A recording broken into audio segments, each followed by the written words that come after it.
Price be to Jesus Christ and blessed Virgin Mary. Welcome back to Catholic wake B. എല്ലാവർക്കും സുഖമാണെന്ന് കരുതുന്നു. പരിശുദ്ധ കന്യകാമറിയത്തിൻ്റെ ജനന തിരുനാളിൻ്റെ എല്ലാവിധ ആശംസകളും എല്ലാവർക്കും നേരുകയാണ്. വാഴ്ത്തപ്പെട്ട ആൻ കാതറിൻ നമ്മുടെ മാതാവിൻ്റെ ജനനം എങ്ങനെയായിരുന്നു എന്ന് കണ്ടിട്ടുണ്ട്. അത് വളരെ നീണ്ടതാണ്.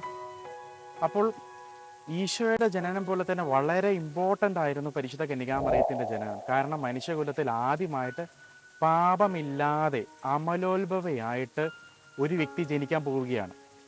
അതുകൊണ്ട് തന്നെ മാതാവ് ജനിക്കുന്ന ഈ സമയത്ത് പ്രപഞ്ചം മുഴുവൻ സന്തോഷം കൊണ്ട് നിറഞ്ഞു എന്ന് ആൻ കാതറിൻ പറഞ്ഞു വെക്കുകയാണ്. അപ്പോൾ ആൻ കാതറിൻ ദർശനത്തിൽ കാണുന്നത് മാതാവിൻ്റെ അമ്മ, അപ്പൻ ഇവരെല്ലാവരും ഈ ജനനത്തിന് വേണ്ടിയിട്ട് ഒരുങ്ങിക്കൊണ്ടിരിക്കുകയാണ്. പ്രസവിക്കാനുള്ള സമയമായി എന്ന് അവർക്ക് മനസ്സിലായി. മാതാവിൻ്റെ ഈ ജനനം ലിംബോയിലും അറിയിക്കപ്പെട്ടിരുന്നു എന്ന് ആൻ കാതറിൻ പറയുന്നു. ലിംബോയിൽ രക്ഷകന്റെ വരവും കാത്തിരുന്ന ആളുകൾക്ക് ഇത് വളരെയധികം സന്തോഷമായി. കാരണം ആ രക്ഷകന്റെ അമ്മ ഇതാ ജനിച്ചു. അങ്ങനെ ആദവും ഹവ്വയും ഇതറിഞ്ഞു. ലിംബോയിലുള്ളവർക്കെല്ലാം ഈ ഒരു കാര്യത്തെ കുറിച്ച് കേട്ട് വളരെയധികം സന്തോഷമായി. അതായത് ഭൂമിയിലെ മനുഷ്യരും ലിംബോയിൽ രക്ഷകന്റെ വരവും കാത്തിരിക്കുന്ന പാതാളത്തിലെ മനുഷ്യരെല്ലാവർക്കും വളരെയധികം സന്തോഷമായി. കാരണം ഇതാ രക്ഷകന്റെ അമ്മ ജനിച്ചു.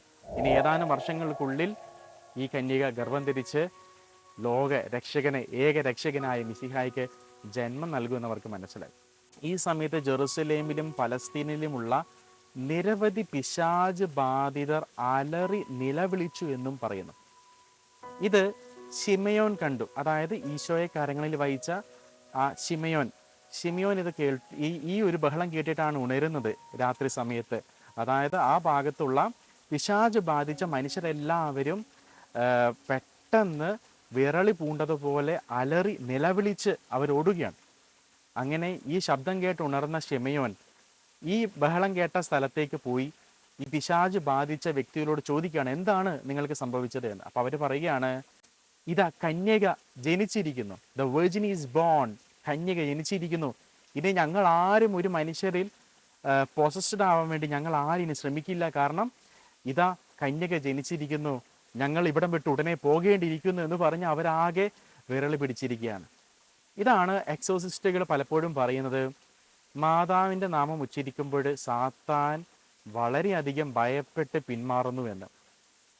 ഫാദർ ഗബ്രിയേൽ അമോർത്ത് പറഞ്ഞത്, സാത്താൻ കൺഫസ് ചെയ്തൊരു കാര്യം, ഓരോ മണി നന്മ നിറഞ്ഞ മറിയമേ അല്ലെങ്കിൽ കൃപ നിറഞ്ഞ മറിയമേ ഹേൽ മേരി ചൊല്ലുമ്പോഴും സാത്താൻ്റെ തലയിൽ ഒരു മുട്ടിയെടുത്ത് അടിക്കുന്നത് പോലെയായിട്ടാണ് അവന് ഫീൽ ചെയ്യുന്നത്. ഇവൻ ജപമാല നമ്മൾ കയ്യിലെടുക്കുമ്പോൾ ആ ജപമാല കിലുങ്ങണ സൗണ്ട് പോലും കേൾക്കുന്നത് സാത്താൻ ഇറിറ്റേഷൻ ഉണ്ടാക്കുന്നു എന്ന് സാത്താൻ തന്നെ പലതവണ കൺഫസ് ചെയ്തിട്ടുള്ള കാര്യമാണ്. അപ്പോൾ മാതാവിൻ്റെ ജനനം അവന് തീർത്തും അസഹനീയമായിരുന്നു. അങ്ങനെ നിരവധി ആളുകൾ പിശാച് ബാധിച്ച ആ പ്രദേശത്തെ മനുഷ്യരെല്ലാവരും വിരളി പൂണ്ട് അവരുടെ ശരീരങ്ങളിൽ നിന്നും വിട്ടുപോയി എന്ന് ശിമയോൻ കാണുകയാണ്.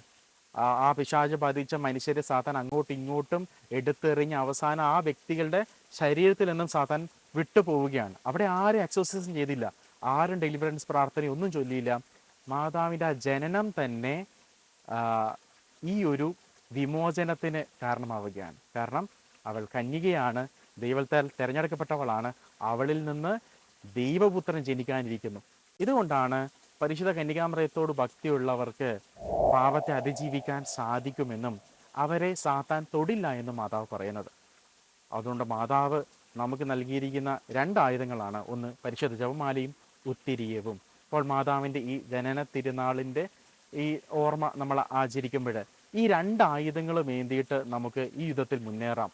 സോ എല്ലാവർക്കും പരിശുദ്ധ കന്യകാമറിയത്തിൻ്റെ ജനന തിരുനാളിന് എല്ലാവിധ ആശംസകളും നേരുന്നു. അതാണ്ട് പ്രാർത്ഥിച്ചുകൊണ്ട് നമുക്ക് അവസാനിപ്പിക്കാം.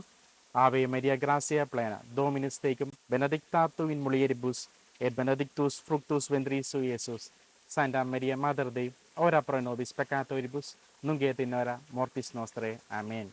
വിവ ക്രിസ്റ്റോറെ